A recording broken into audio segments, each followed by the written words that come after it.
चलते हैं श्रीमद् भागवत महापुराण। साक्षात धर्म का मूर्तिमान स्वरूप विदुर जी और ब्रह्म प्राप्त महापुरुष मैत्रेय जी का संवाद। मैत्रेय जी कह रहे कि हे देव, हम आपके चरण कमलों की वंदना करते हैं। आपके चरणारविंद ऐसे हैं कि जो आपके चरणों की शरण में आ गए, वास्तविक हृदय से, उनको तीनों ताप छू नहीं सकते। दैहिक, दैविक, भौतिक, ये स्पर्श भी नहीं कर सकते जो भगवान की शरण में है। जो श्री चरणों का आश्रय ले लेता है वो इस अनंत दुखमय संसार समुद्र से सुगमता पूर्वक पार हो जाता है। यह अपार दुखमय संसार समुद्र है। अपार संसार समुद्र मध्य समज्जतो किम शरणम अस्ति, गुरु कृपालु कृपया वदेत श्री विश्वेश्वर पादाम्बुज दीर्घ नौका। इस अपार दुख समुद्र में मैं डूब रहा हूं,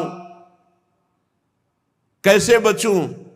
तो कृपालु गुरुदेव ने बताया, श्री विश्वेश्वर पादाम्बुज दीर्घ नौका। एकमात्र श्री भगवान के चरणार विंद का जिसने आश्रय ले लिया, मानो सुदृढ़ नौका में बैठ गया और इस संसार जो दुखमय है इससे पार हो गया। समज्जतो में शरणम किमस्ति, मैं डूब रहा हूं, किसकी शरण में जाऊं? तो एकमात्र भगवान की। और भगवान ने भी कहा, मामेकम शरणम ब्रज, केवल मेरी शरण में। मामेव ये प्रपद्यन्ते माया में ताम तरन्ते, केवल मेरी शरण में। हे जगत कर्ता जगदीश्वर, जब तक कोई आपकी शरण में नहीं आएगा तब तक वो तापों से व्याकुल होकर के कभी शांति नहीं प्राप्त कर पाएगा। ये पक्की बात है। चिंता, शोक, भय, उद्विग्न, इनसे बच ही नहीं सकता यदि भगवान की शरण में नहीं है। इसलिए भगवान, हम आपके चरणों की ज्ञानमयी छाया का आश्रय लेते हैं। जो मुनिजन हैं मननशील, वो एकांत स्थान में रह करके आपके श्री मुख कमल का आश्रय लेकर वो आपके लीला चरित्रों का गायन, श्रवण, नाम जप, चिंतन, आपके रूप का ध्यान, इसी में समय व्यतीत करते हैं और वो आपके पाद पद्मों को प्राप्त कर लेते हैं। प्रभु, हम आपके चरण कमलों की उस चौकी को प्रणाम करते हैं जिसको प्रणाम मात्र से हृदय पावन होता है। भगवत दंडवत मात्र से हृदय पावन होता है। ये जो काफी समय पहले प्रार्थना की थी आप सब साधकों से कि नियम पूर्वक रोज इष्ट की दंडवत लगाओ। 11, 21, 51, 108 जितनी सामर्थ्य है जो साधक स्त्री शरीर में है वो पंचांग लगावें, जो साधक पुरुष शरीर में वो साष्टांग लगा सकते हैं। 11 बार मंत्र जपते हुए उठो, 11 बार प्रणाम, 11 दंडवत, 21 दंडवत, 51 दंडवत, 108 दंड देखो करके ये हमारे गुरुजन महापुरुष जन नित्य करते थे। हमने 10 वर्ष देखा है सेवा में, नित्य नियम पूर्वक दंडवत। वयोवृद्ध बाबा श्रीधर जी को भी देखा है, नित्य दंडवत, नित्य परिक्रमा मार्ग में। नियम में बड़ी सामर्थ्य है। जो नियम गुरुजनों के द्वारा दिया जाए आजीवन करना चाहिए जब तक सामर्थ्य हो। तो नियम में बड़ी सामर्थ्य है। नियम पूर्वक गिरिराज जी की परिक्रमा लगाते थे पूज्य श्री सनातन गोस्वामी जी। जब वयोवृद्ध हो गए तो स्वयं गिरिराज जी मूर्तिमान लालजू ही तो है, प्रगट हुए और कहा, बाबा आप मत आया करो, बहुत पीड़ा होती है हमें। आप वृद्ध हो, आप चलकर वृंदावन से आते हो, फिर परिक्रमा देते हो, जाते हो, जैसी आज्ञा आपकी। दूसरे दिन फिर पहुंच गए। फिर ठाकुर जी प्रकट हुए और कहा, बाबा मना किया था, फिर नहीं माने। बोले, प्रभु अभ्यास, बिना परिक्रमा के मुझे चैन नहीं। तो प्रभु ने आज भी राधा दामोदर जी में एक शिला है जिसमें लकुट, गाय के खुर, लालजू के चरण चिन्ह, ये सब विराजमान प्रभु ने किया और कहा ले जाओ इसकी 4 परिक्रमा करोगे, गिरिराज जी की परिक्रमा हो जाएगी। नियम में बड़ी भगवत साक्षात्कार नियम से होता है। जो नियम अपने जीवन में धारण करे उसे बहुत लंबे समय तक पालन करे, जब तक जीवन में सामर्थ्य। नियम में बड़ी सामर्थ्य है। प्रभु की दंडवत करने से बहुत सुख मिलता है। शरीर के पाप नष्ट होते हैं तो साधारण बात है, प्रभु ये देख करके कृपाल हो जाते हैं और अपना अखंड स्मरण प्रदान करते हैं। जो भक्तजन श्रद्धा पूर्वक भगवान की कथा सुनते हैं, भगवान का नाम कीर्तन करते हैं, नाम जप करते हैं, इस भक्ति के द्वारा उनका हृदय परिमार्जित हो जाता है और अंतःकरण में ज्ञान, वैराग्य और वो परम धीर महाभागवत बन जाता है। यत् श्रद्धया श्रुतवत्या च भक्त्या सम्रज्यमाने हृदये वधाय ज्ञानेन वैराग्य बलेन धीरा ब्रजेम तत्तेंगि सरोज पीठम। जो आपके श्री चरण रखने की चौकी को बार बार दंडवत करते हैं, श्रद्धा पूर्वक आपकी लीला कथा सुनते हैं, आपका नाम जप, नाम कीर्तन करते हैं, उनका अंतःकरण परिमार्जित हो जाता है, पवित्र हो जाता है और पवित्र अंतःकरण में सुंदर ज्ञान, वैराग्य, विशुद्ध भक्ति और वो बड़ा गंभीर धैर्यवान भक्त होता है।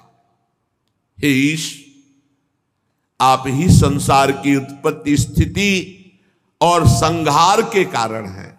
देखो, तीनों बातों पर भक्त दृष्टि रखे, विचलित ना हो। जैसे भगवान की रचना लीला है, पालन लीला है, ऐसे भगवान की संहार लीला है।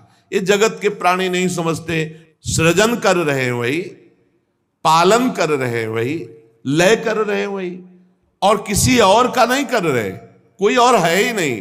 अपने आप से अपना सृजन कर रहे हैं, अपने आप से अपना पालन कर रहे हैं, अपने आप से अपना संहार कर रहे हैं। जैसे एक नट विविध लीलाएं दिखाता है, ऐसे नटवर नागर ये लालजू महाराज की त्रिगुणमयी लीला है।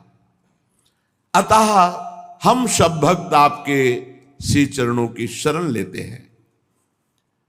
जो अनन्य भाव से केवल आपका स्मरण पकड़ लेता है, आप उसे अभय कर देते हैं। केवल स्मरण, रात दिन स्मरण चल रहा, अभय कर देते हैं। ये जो पुरुष आपके भजन से विमुख हैं, वो शरीर आसक्त हो जाते हैं। भगवत विमुख की पहचान देहाभिमान, मैं पुरुष, मैं स्त्री, इसमें आसक्त हो जाना। शरीर में आसक्ति सब आसक्तियों को प्रकट कर देती है। मकान की आसक्ति, रिश्तेदारों की आसक्ति, संबंधियों की, माता पिता, भाई बंधु, पुत्र पत्नी, नाना प्रकार की भोग सामग्री की आसक्ति, मूल है देहाभिमान। अब ये तुच्छ पदार्थों में इतना अहंकार कर लेते हैं, पूछो मत। गाड़ी में अहंकार, घर में अहंकार, बैंक बैलेंस में अहंकार, रूप में अहंकार, परिवार का अहंकार, बल का अहंकार। अहंकार की मोटी मोटी रस्सियां उसी में अपने को बांध लिए। ममता का दृढ़ दुराग्रह है। वो आप अंतर्यामी उनके हृदय में बैठे हैं, पर वो आपसे बहुत दूर विमुख रहते हैं। हे परम यशस्वी परमात्मा, जो इंद्रियों के विषयों में सुख भोग रहे हैं, जिनका मन सदैव बाहर पाप कर्म में भटकता है, वो कभी आपके भक्तों का दर्शन, उनका संग या भजन कभी नहीं कर सकते। जो पै दुष्ट हृदय सोई होई, मोरे सन्मुख आव कि सोई। पापवंत कर सहज स्वभाव, भजन मोर ते भाव न काओ। हे यशस्वी परमात्मा, जो इंद्रियों के भोगों में सुख ले रहे हैं, जो मन को बाहर दौड़ाकर पाप कर्म कर रहे हैं, वो कभी संत संग, कभी भजन, ये सब नहीं। ऐसे लोगों की दुर्गति ही दुर्गति है। हे देव, हम तो आपकी कथा का पान करके उमड़ी हुई भक्ति के कारण अंतःकरण जो निर्मल हो गया, तो वैराग्य का सार आत्मज्ञान प्राप्त करके तृप्त है, हमें कुछ नहीं चाहिए। ये दूसरे पुरुष जो संसार में माया में फंसकर आपसे विमुख हैं, उनके लिए हमें चिंता है। मैत्रेय जी इस प्रकार भगवान की स्तुति की, तो विदुर जी महाराज ने प्रश्न किया, ब्रह्मन, आप शुद्ध बोध स्वरूप महात्मा, बहुत उच्च कोटि की ज्ञान अवस्था है श्री मैत्रेय जी की। शास्त्रों में जब पढ़ा महाभारत, बड़ी उच्च कोटि की अवस्था के महापुरुष हैं मैत्रेय जी। आप निर्विकार हैं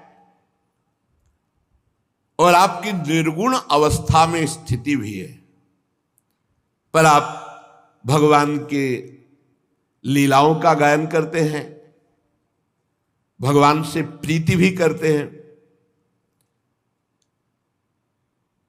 मैंने सुना कि भगवान बालकवत सृष्टि की रचना करते हैं खेल खेल में। तो महाराज, बालक में तो कामना खेल की होती है, बालक में खेल की कामना होती है, दूसरे के साथ खेलने की इच्छा रहती है, तब वो खेलने का प्रयत्न करता है। लेकिन परमात्मा में तो वो नित्य तृप्त है, पूर्ण काम है, असंग है। क्रीड़ा के लिए संकल्प कैसे बन सकता है? एको हम बहुश्यामा, इच्छा कैसे हो सकती है? ये इच्छा कैसे हुई? बालक में तो कामना होती, प्रभु तो पूर्ण काम है, उनमें कामना कैसे हो गई? भगवान ने अपनी गुणमयी माया से जगत की रचना की है, इसी से वे इसका पालन करते हैं, फिर इसी से इसका संहार करते हैं। ये दिमाग में बैठ जाना चाहिए कि संहार उन्हीं के द्वारा हो रहा है। ये लीला है उनकी। जो भक्त इस विषय को जान जाता है, वो ऐसे सुखी दुखी नहीं होता जैसे आप पूरी फिल्म देखे सिनेमा में, और न जाने कितनी मार काट और सब, इसके बाद आप बाहर निकलते हैं तो आपको कोई शोक और हर्ष नहीं होता, क्योंकि आपको पता था मनोरंजन करने गए थे, यहां सत्य कुछ नहीं था, सब बनावटी था। बिल्कुल ऐसे ही सत्य बात समझ लो, महादेव जी कह रहे हैं, उमा कहो मैं अनुभव अपना, और सत हरि भजन जगत सब सपना। जीव अविनाशी, इसे कोई मार नहीं सकता, न मृत्यु न काल, कोई नहीं मार सकता। नयनम छिन्नन्ति शस्त्राणि नयनम दहति पावका, न चैनम क्लेदयन्त्यापो न शोषयति मारुता, न वायवास्त्र न अग्न्यास्त्र न वारुणास्त्र, इनकी ताकत नहीं दिव्यास्त्रों की छू सके किसको? जो मैं है। चलो वो नहीं मरा, फिर मरा क्या? बोले शरीर नहीं, ये भी नहीं मरा। अग्नि तत्व में चला गया, वायु तत्व में, जल तत्व में, पृथ्वी तत्व में, आकाश तत्व। कौन मरा? आकृति भर बिगड़ गई, बस परिवर्तन भर हो गया, अपने अपने तत्व में मिल गए। मरा कौन? कुछ नहीं, ब्रह्म। जा सुकृपा सब भ्रम मिट जाई, गिर जा सोई कृपालु रघुराई। ये संहार लीला के लिए तैयार रहो। ये तैयार इसलिए नहीं है कि ममता शक्ति कर बैठे शरीर से, घर से, रिश्ते नातों से। अब लगता है जब मरेंगे तो सब छूटेगा, तो तुम्हारा था कब? तुम्ही ने तो पकड़ा है, उसी का दंड भोगो। अभी होश में हो तो सबको भगवान मान करके ममता भगवान के चरणों में समर्पित कर दो। नाथ सकल संपदा तुम्हारी, मैं सेवक समेत सुत नारी। प्रभु जिनके ज्ञान देश काल अथवा अवस्था से अपने आप या किसी दूसरे निमित्त से कभी लोप नहीं होता, वो आप हैं और आपके सिद्ध भक्त हैं। किसी अवस्था में ज्ञान का लोप नहीं होता। दुर्भाग्य है कि ये कर्मों में फंसे हुए जीव आपसे विमुख है। दुर्भाग्य है इनका जो भगवान से विमुख है। ये अज्ञान संकट में पड़ के दुख ही दुख भोगते चले जा रहे हैं। इस मोह की बलिहारी जो बड़े बड़ों को फंसा कर मिट्टी में मिला रही है, बड़े बड़ों को। अरे बुद्धि भ्रष्ट हो जाए, भजन न करे तो क्या नहीं कर सकती, और बुद्धि भगवान में स्थित हो जाए तो क्या नहीं कर सकती। जब ऐसा तत्वज्ञानी विदुर जी महाराज ने प्रश्न किया तो मैत्रेय जी मुस्कुराते हुए भगवान का मधुर स्मरण करते हुए कहा, विदुर जी, आत्मा मुक्त स्वरूप था, है, ये मुक्त स्वरूप भोगों की दीनता और शरीर संबंधी प्रियता में बंध गया है। यही बंधन है। माया का बंधन क्या है? बोले भोगों की, सुख की दीनता, ये भोग भोगने को मिल जाए, और प्रिय शरीर और शरीर के प्रिय संबंधी, यही बंधन है। चाहे भक्ति से काटो, चाहे ज्ञान से काटो, ना काटो तो फिर नरक काटो, भोगना पड़ेगा। यही नरक पहुंचाने का हेतु है, पक्का समझ लो, यही बंधन है। इसीलिए भगवान श्री राम सबसे कहते हैं, जननी जनक बंधु सुत दारा, तन धन धाम सुहृद परिवारा, सबकी ममता ताग बटोरी, मम पद मन ही बांध बर डोरी। किंतु ये समझ में नहीं आती कि मैं बंधा हुआ हूं, यही भगवान की माया है। किसी को समझ, पूछो बंधन है क्या? क्या बंधन है? हम स्वतंत्र हैं, हम क्या, हमें क्या बंधन है? उसको समझ में नहीं आता। और जिसको समझ में आ गया कि बंधन है, हाय हाय मच जाता है। मुमुक्षुता जागृत हो जाए, हाय हाय मच जाएगा। या भगवत प्राप्ति की लालसा जागृत हो जाए तो चैन नहीं मिलेगी। नहीं खान पान ते भावे है, किसके लिए? ये शरीर तो नाशवान, छूटने वाला, मुझे तो इससे छूटना है ना, इस शरीर से छूटना है, इस शरीर के राग से छूटना है। जिस प्रकार स्वप्न देखने वाले पुरुष को स्वप्न में सर काटा जा रहा है तो उसे सत्य भास रहा है। स्वप्न में जब सर काटा जाता है, प्रतीयत उपदृष्टु स्वशिरस छेदनादि कहा, जो सपने सिर काटे कोई तो सत्य ही तो प्रतीत होता है। असत्य कब प्रतीत हुआ? जब जगा, बिन जागे दुख दूर न होई। उसी प्रकार जीव को कोई बंधन नहीं है,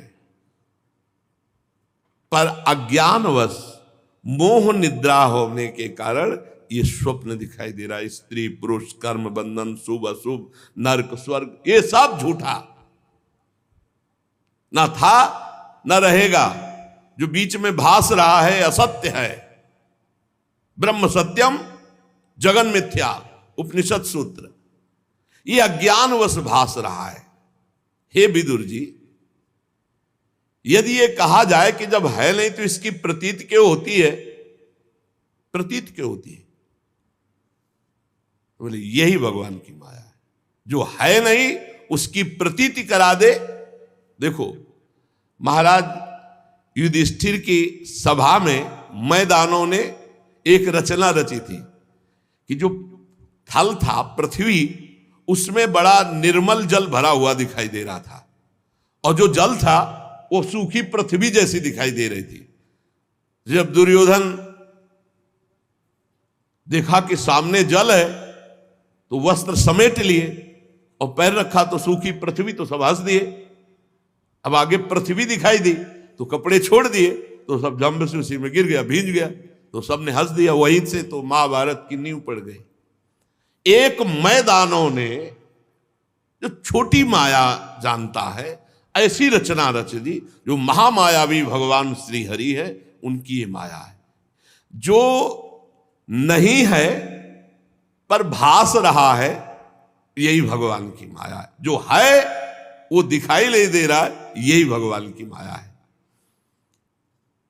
किसी भी स्थिति में आत्मा को कभी कोई कष्ट नहीं होता। जैसे चंद्रमा आकाश में है और जल में प्रतिबिंब पड़ रहा है, अब लाठी मारो खूब, चंद्रमा को चोट लगेगी क्या? बिल्कुल ऐसे ही आपका स्वरूप कभी किसी दुख से नहीं।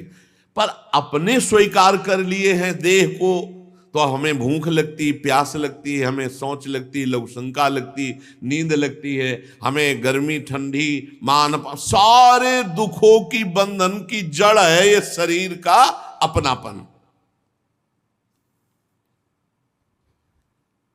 महाराज इसकी निवृत्ति कैसे होती है? तो कह रहे हैं सावई निवृत्ति धर्मेण वासुदेवानुकंपया। सबसे पहली बात है कि इस माया की निवृत्ति भगवान की कृपा से होती है। भगवान की कृपा से अहंकार पहले नाश।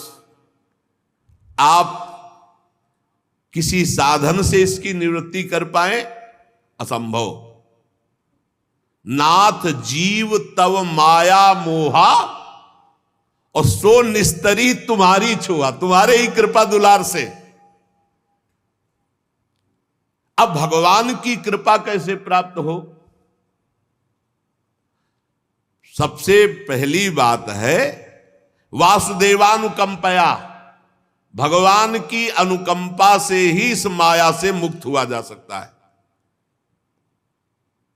मत प्रसादात तरिष्यति, मेरे कृपा प्रसाद से तर जाएगा। अब भगवान की कृपा कैसे प्राप्त करे? रामचरितमानस में लिखा है मन क्रम बचन छाड़ी चतुराई ओ भजत कृपा करी है रघुराई। मन वचन कर्म से कपट त्याग कर भगवान की शरण में होके भजन करो। सावई निवृत्ति धर्मेण वासुदेवानुकंपया भगवद भक्ति योगेन तिरोधत्ते सनैरी। शब्द पर ध्यान देना, धीरे धीरे विषयों का त्याग करते हुए। सनई सनई सहत सहत बाढ़े भगति। भगवान की जब कृपा होती है तो मन वचन कर्म से भगवान की शरणागति प्राप्त होती है। वो धीरे धीरे विषयों का त्याग करता जाता है। धीरे धीरे एकदम कोई संकल्प ना ले, धीरे धीरे जितना त्याग होता जाए उसको बिल्कुल ब्रेक मारता जाए, दोबारा स्वीकार न करे, जितना त्याग करता जाए आगे बढ़ता जाए। ऐसे त्याग की प्रवृत्ति पुष्ट होती है। और एकदम कसम खाए आज के बाद कुछ नहीं, 4 6 दिन 10 दिन महीना भर मुंह भरा फिर उसी में गिर पड़ोगे, ये सिद्धांत नहीं। धीरे धीरे क्रमशः सहत सहत बाढ़े भगति गृह तनु गुरु हितगार। धीरे धीरे इंद्रियों को विषयों से हटाकर साक्षी परमात्मा श्री हरि में निश्चल भाव से स्थित करे। जिस समय निरंतर भजन चलने लगता है तो जैसे बहुत ध्यान देने योग्य विषय, एक एक शब्द बड़ा गूढ़ है। जिस समय निरंतर भजन चलने लगता है उस समय हृदय की भजनानंदी की स्थिति हो जाती है। जैसे गाढ़ निद्रा में सोए हुए पुरुष का शुभ अशुभ कोई संकल्प नहीं होता। गाढ़ निद्रा में सोया हुआ पुरुष है न शुभ संकल्प न अशुभ संकल्प, न राग न द्वेष और न काम न क्रोध। निद्रा में, स्वप्न में हो सकता है, गाढ़ निद्रा में नहीं। ऐसे ही गाढ़ निद्रा की स्थिति जागृत में होती उस महापुरुष की जिसका निरंतर भजन चलता है। जो भगवत कृपा पात्र अपने चित्त को भगवान वासुदेव में, प्रियालाल में स्थित कर देता है, वो गाढ़ अवस्था ऐसी होती है।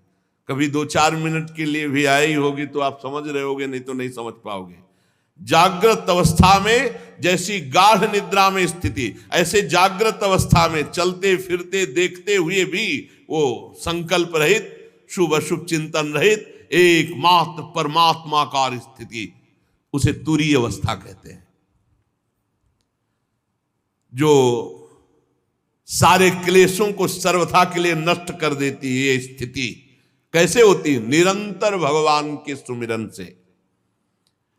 भगवान श्री कृष्ण के गुणों का वर्णन और श्रवण समस्त दुख राशि को भस्म कर देता है और हृदय में प्रेम जागृत कर देता है। फिर कुछ कहना या सुनना नहीं पड़ता। साधन संबंधी, वो अपने आप आगे का मार्ग प्रशस्त हो जाता है। विदुर जी ने कहा, भगवान आपके युक्ति युक्त वचनों की तलवार से मेरे संदेह छिन्न भिन्न हो गए।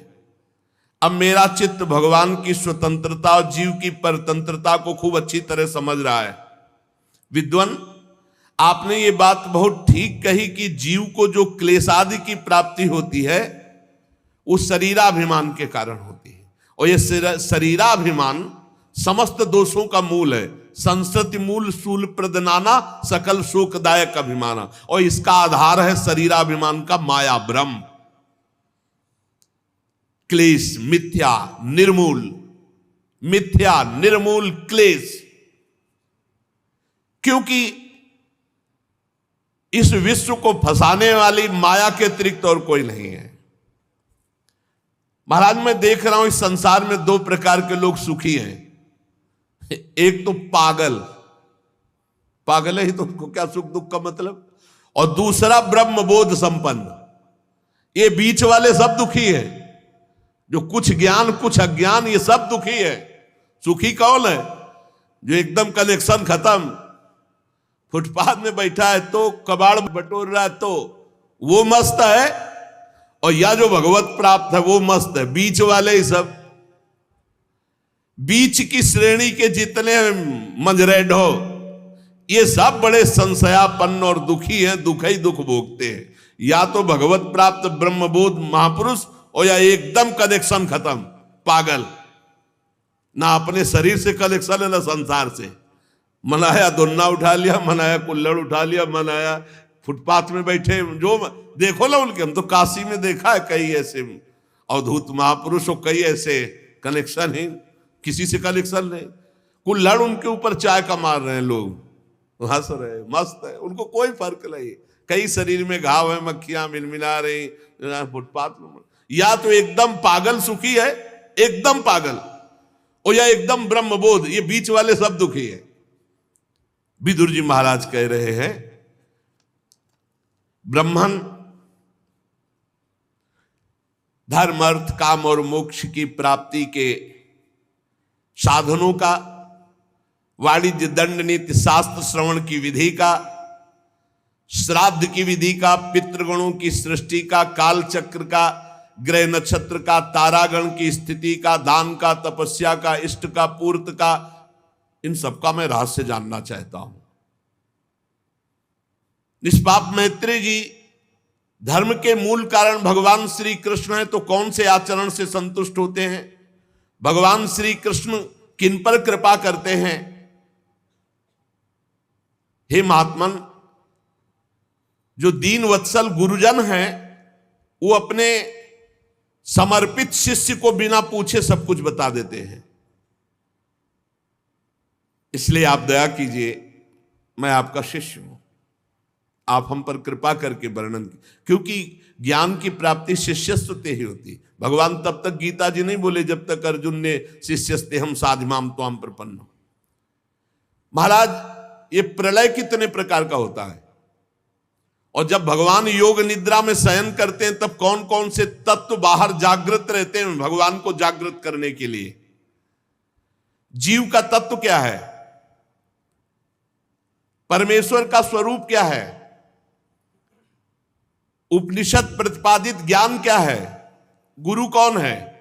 शिष्य कैसा है होना चाहिए? और गुरु शिष्य का पारस्परिक संबंध क्या है? महाराज, मैं तो माया मोह से ग्रसित जीव हूं, विदुर जी कह रहे हैं। देखो महापुरुषों में कितनी दैन्यता होती है। ब्रह्म प्राप्त महापुरुष परम धर्मराज के स्वरूप है। मेरी तो विचार दृष्टि नष्ट हो गई है, मैं अज्ञ हूं, आप मुझ दीन पर कृपा करें और जो मैंने प्रश्न किया उनका उत्तर दें। ऐसा कितनी दैन्यता होनी चाहिए प्रश्नकर्ता में। अगर एक जीव को भगवत प्राप्ति उपदेश देकर करा दे तो समस्त वेदों का अध्ययन, यज्ञ, तपस्या, दान, पुण्य कोई भी 16वें अंश के बराबर नहीं, उसके बराबर हो सकता। एक जीव को उपदेश करके भगवत प्राप्ति करा दे तो उसके बराबर कोई पुण्य नहीं त्रिभुवन में। सुखदेव जी कहते हैं, परीक्षित, जब महात्मा विदुर जी ने मैत्रेय जी से ऐसा प्रश्न किया तो वो मुस्कुरा करके विदुर जी से कहा, आप कुछ भी बोलो, मैं जानता हूं आपको, आप भगवत भक्तों में प्रधान परम ज्ञानी लोकपाल स्वयं धर्मराज ही हैं, आपकी तो दैन्य वार्ता है। धन्य है आप, निरंतर पद पद पर श्री हरि की कीर्तिमयी लीला को नित्य नूतन मानकर सुनना चाहते हैं। क्षुद्र विषय सुख की कामना से महान दुख को मोल लेने वाले पुरुषों की बड़ी दुर्गति होती है। बहुत क्षुद्र विषय सुख, पूरा जीवन बर्बाद। ये भगवान श्री हरि की परम पावन चर्चा से युक्त जो मैं तुम्हें सुनाने जा रहा हूं, ये संकर्षण भगवान ने सनकादि ऋषियों को सुनाया था। अखंड ज्ञान संपन्न आदिदेव भगवान संकर्षण पाताल लोक में विराजमान है। सनक सनंदन सनातन सनत कुमार आदि ऋषियों ने परम पुरुषोत्तम ब्रह्म का तत्व जानने के लिए भगवान संकर्षण से प्रश्न किया, जैसा तुमने मुझसे किया। मैत्रेय जी कह रहे, उस समय भगवान शेष जी अपने आश्रय स्वरूप परमात्मा के ध्यान में मानसिक पूजा में थे, जिन्हें वासुदेव श्री कृष्ण कहते हैं। उनकी पूजा में जब सनत कुमार आदि ज्ञानी जनों ने प्रश्न किया तो धीरे धीरे उन्होंने नेत्र खोले।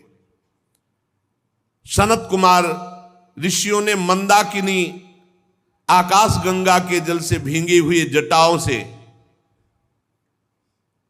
उन चरणों को स्पर्श किया, संकर्षण जी के, जिन चरणों की नागराज कुमारियां अभिलषित वर की प्राप्ति के लिए प्रेम पूर्वक उपहार सामग्रियों से पूजा किया करती है। सनत कुमार आदि भगवान के तत्व के और लीला के दोनों के मर्मज्ञ हैं।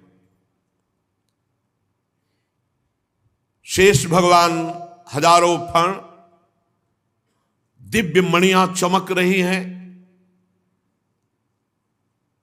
सनत कुमार जी से बोले,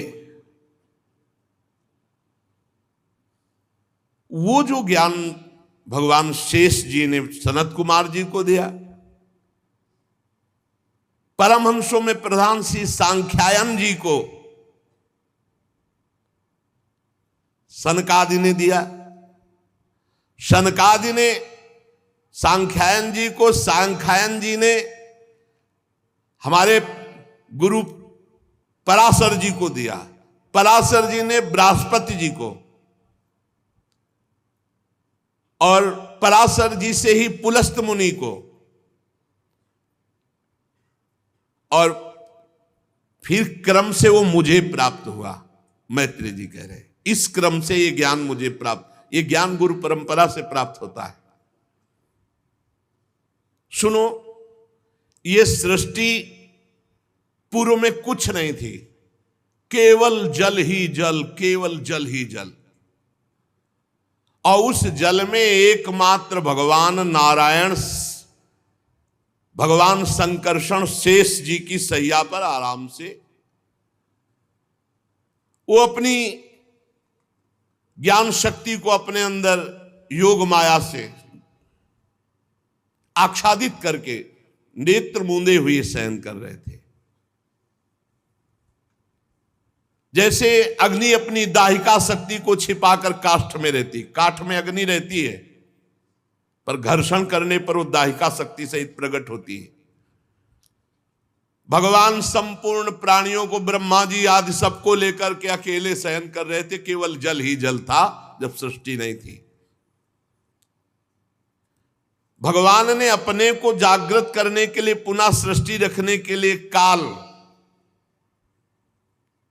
और उसका स्वभाव और उसका कर्म, इनको बाहर छोड़ दिया था। काल, कर्म, स्वभाव ये विराजमान, नहीं तो जागृत कैसे होंगे? जब काल पूरा होगा, स्वभाव बदलेगा, भगवान की नींद टूटेगी, फिर क्रिया होगी, इसलिए इनको छोड़ रखा था। अपनी चित शक्ति के द्वारा 1000 चतुर्युग, 1000 बार ये चारों युग व्यतीत हो गए, भगवान जल में ही शयन कर रहे हैं। तब काल शक्ति ने स्वभाव और कर्म को प्रेरणा की, तो भगवान के नाभि से कमल प्रकट हो गया। भगवान के नेत्र खुले और नाभि से कमल प्रकट हुआ। वो सूक्ष्म तत्व कमल कोश ऊपर उठता गया, हजारों सूर्यों के समान तेजस्वी महान जलराशि के ऊपर आकर दे दीप्यमान हुआ। उसी में भगवान का दूसरा स्वरूप कमल के ऊपर प्रकाशित हुआ। बिना पढ़ाए संपूर्ण वेदों का ज्ञान जिनको, उन्हें स्वयंभू ब्रह्मा नाम से कहा गया। अब वो कमल की गद्दी में बैठे ब्रह्मा जी आंख फाड़ करके चारों तरफ गर्दन घुमाई तो 4 मुख हो गए। प्रलयकालीन जल के सिवा कुछ दिखाई ही नहीं दे रहा है, भारी तरंग मालाएं समुद्र की। आदिदेव जी ब्रह्मा ने विचार किया कि ये कमल का कहीं आधार तो होगा ही नीचे। कमल कर्णिका पर बैठा हुआ मैं कौन हूं और इस कमल का आधार का है, और ये जल किसने उत्पन्न किया? नीचे कोई आधार होना चाहिए। वो कमल नाल पकड़ के उतरे, खोजते खोजते हार गए, पर आधार ही नहीं मिला। 100 दिव्य वर्ष तक, दिव्य वर्ष, बहुत काल व्यतीत हो गया खोजते खोजते, लेकिन कहां से कमल उत्पन्न हुआ है आधार ही नहीं मिला। विफल मनोरथ होकर लौट आए और पुनः कमल में बैठ गए। ये प्राणवायु को रोक दिया और चित्त को निसंकल्प करके समाधि में स्थित हो गए। दिव्य 100 वर्षों तक समाधि में रहे ब्रह्मा जी। तब जिसे कमल नाल पकड़कर खोज नहीं पाए थे, उसको अपने हृदय में देखा, प्रभु को अपने हृदय में देखा कि प्रलयकालीन जल में शेष जी की गौर वर्ण, भगवान जो शेष जी हैं वो गोरे रंग के हैं, काले नहीं हैं। श्याम वर्ण के ठाकुर जी लेटते हैं, गौर वर्ण के शेष जी का श्रीअंग वही तो गोरे लखनलाल और गोरे बलराम जी के रूप में है। शेष भगवान ही तो है। गौर विशाल विग्रह, अकेले भगवान पुरुषोत्तम लेटे हुए हैं। शेष जी के 10,000 फण है, कहीं 1000 फण का आता है, यहां 10,000 फण है। छत्र के समान फैले हुए, मस्तक पर बड़ी अद्भुत मणियां, चारों ओर का अंधकार उन मणियों से दूर हो रहा है। और भगवान श्याम शरीर की आभा से मरकतमणि पर्वत की शोभा को लज्जित करते हुए शयन किए हुए। उनकी कमर का पीतपट चमकते हुए मेघों की भांति, चमकते हुए मेघ श्याम रंग प्रभु का, और चमकती हुई बिजली की कांति जैसा पीतांबर। सिर पर सुशोभित सुवर्ण मुकुट, बनमाला, भुजदंड, बहुत ही विशाल अजान बाहु, और श्री विग्रह पूरे त्रिलोकी को घेर ले, ऐसा विशाल श्री विग्रह भगवान का, जो शेष सैया पर है। परिमाण में लंबाई चौड़ाई त्रिलोकी, पूरी त्रिलोकी को घेरे। दिव्य वस्त्राभूषणों से सुशोभित पीतांबर आदि धारण किए, बड़ा कृपालुता झलक रही है। ऐसा दर्शन कर रहे हैं अपने हृदय में ब्रह्मा जी, अपने आधारभूत कमल के, जहां से कमल प्रकट हुआ है। सुंदर नासिका, अनुग्रह वर्षी भौहें, कानों में झिलमिलाते हुए कुंडल, बिंबा फल के समान लाल लाल अधर, मुस्कान, सबके चित्त को चुराने वाला मुखारविंद, मानो अभी सब कुछ दे डालेंगे ऐसी उदारता झलक रही है। प्रभु के गले में वेद रूप भंवरों से गुंजायमान माला, वेद ही भंवरे हैं, माला में जो सुगंध, तो मानो वेद ध्वनि कर रहे भंवरे। किसी की पहुंच नहीं आपकी कृपा के बिना आप तक, किसी की पहुंच नहीं है। सुदर्शन चक्रादि भी दूर सेवा में खड़े रहते, जब तक आदेश नहीं होगा तब तक नजदीक नहीं जाएंगे, आसपास दूर घूमते रहते हैं। विश्व रचना करने वाले लोक विधाता ब्रह्मा जी ने भगवान के नाभ सरोवर को देखा, वहां से कमल, और कमल में अपने आप को देखा, ये सब हृदय में देख रहे हैं।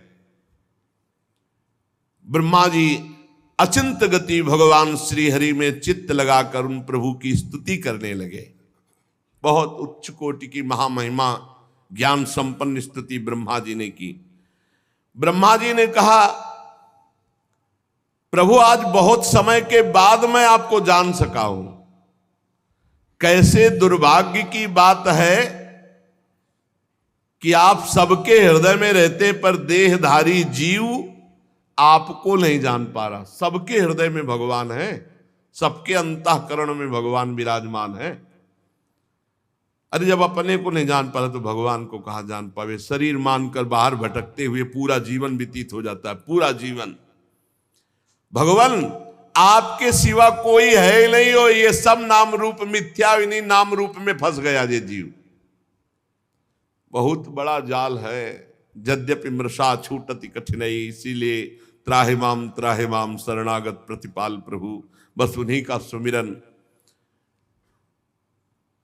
ये गुणों से क्षोभित होने के कारण, सतोगुण रजोगुण तमोगुण से, ये जीव अपने स्वरूप की तरफ नहीं झांक पाता, बाहर ही माया की तरफ भ्रमित होता रहे। ये वस्तु ले ली, अब ये वस्तु ले लेंगे, ये इकट्ठा कर लिया, अब ये इकट्ठा कर लेंगे, ये पा लिया, अब ये पा लेंगे, ये कर लिया, अब ये कर लेंगे, बस ऐसे बाहर। देव,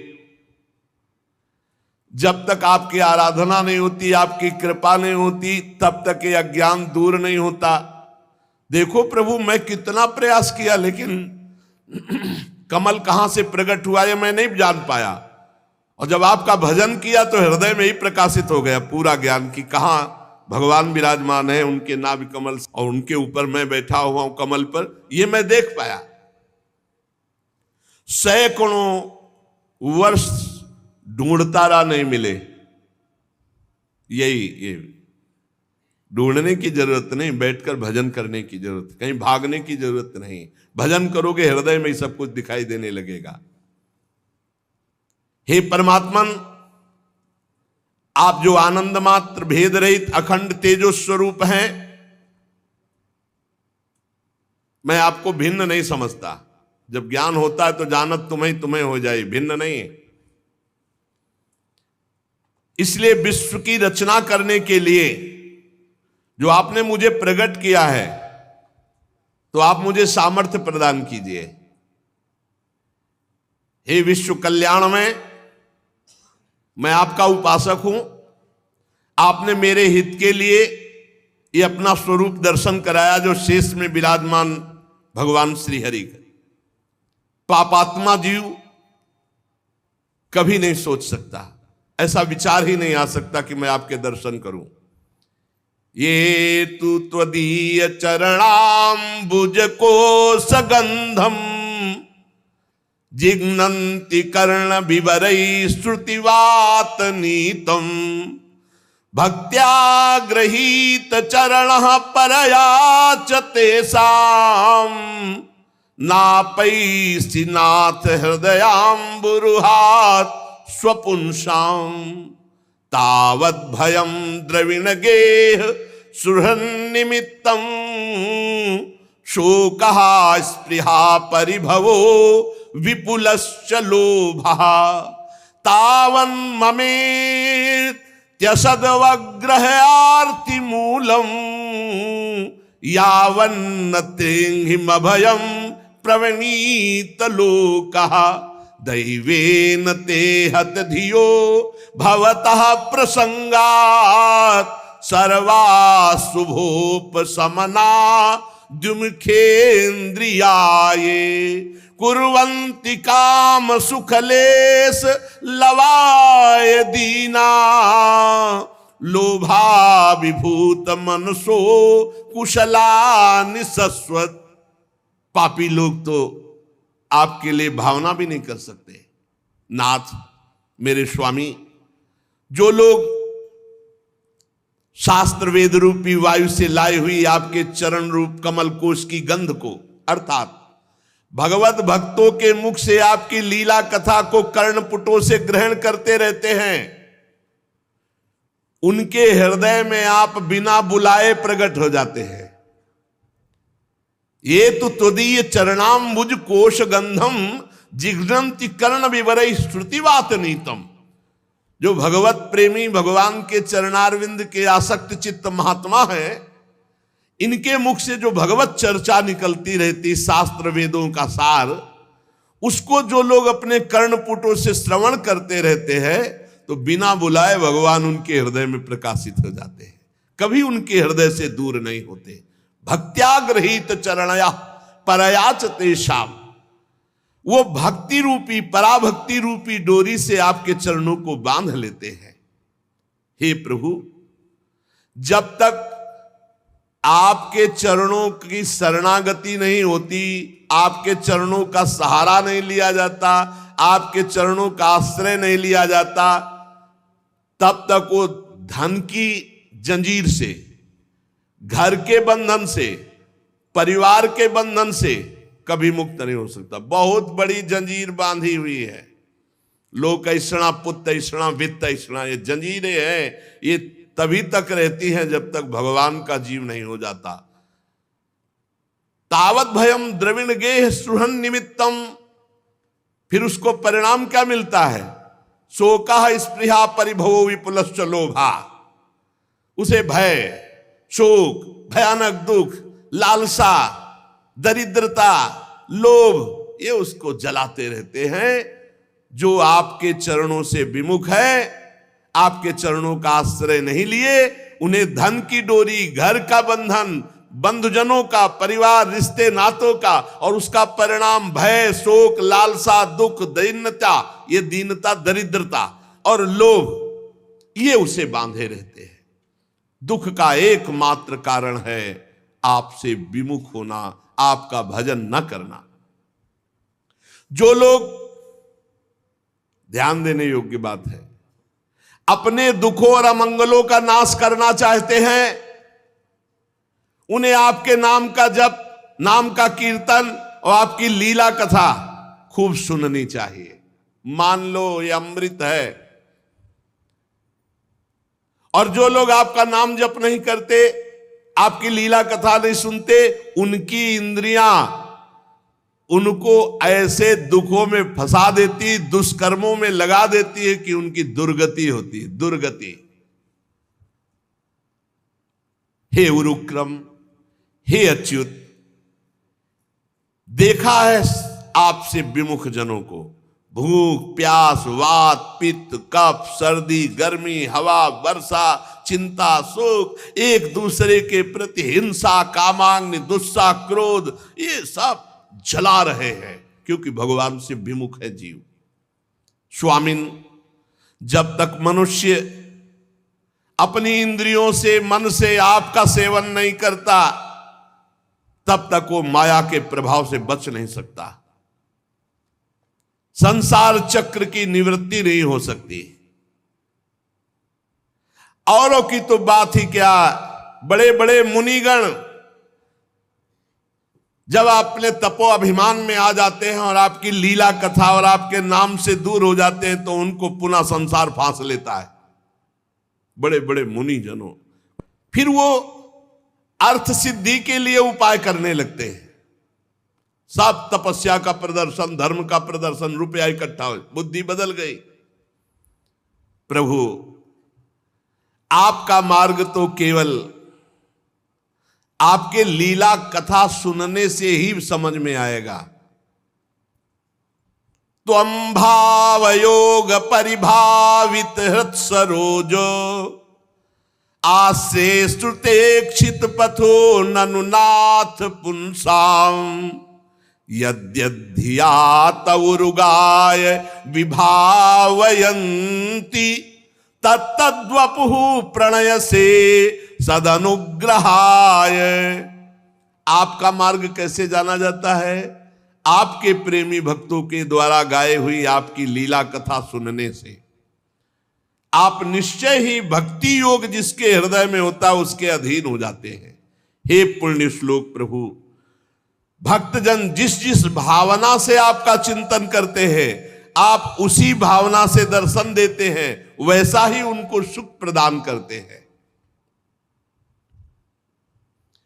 जब ये बड़े बड़े देवता लोग या बड़े बड़े धनी लोग बड़ी बड़ी विपुल सामग्री से आपका पूजन करते हैं तो आप उतना प्रसन्न नहीं होते जितना दैन्यता से प्रसन्न होते हैं। ये बात ध्यान रखो। धर्म की कमाई और दीन भाव में एक रोटी और नमक भी भगवान को ऐसे करके उतने में प्रभु प्रसन्न हो जाएंगे। पत्रम पुष्पम फलम तोयम ये में भक्त्या, भक्ति भाव से भर करके एक चुल्लू जल, एक फूल, एक पत्ता, एक कोई फल, इतने में मेरे प्रभु प्रसन्न हो जाते हैं। जो दूसरों का हित करता है भगवान उससे बहुत जल्दी प्रसन्न होते हैं।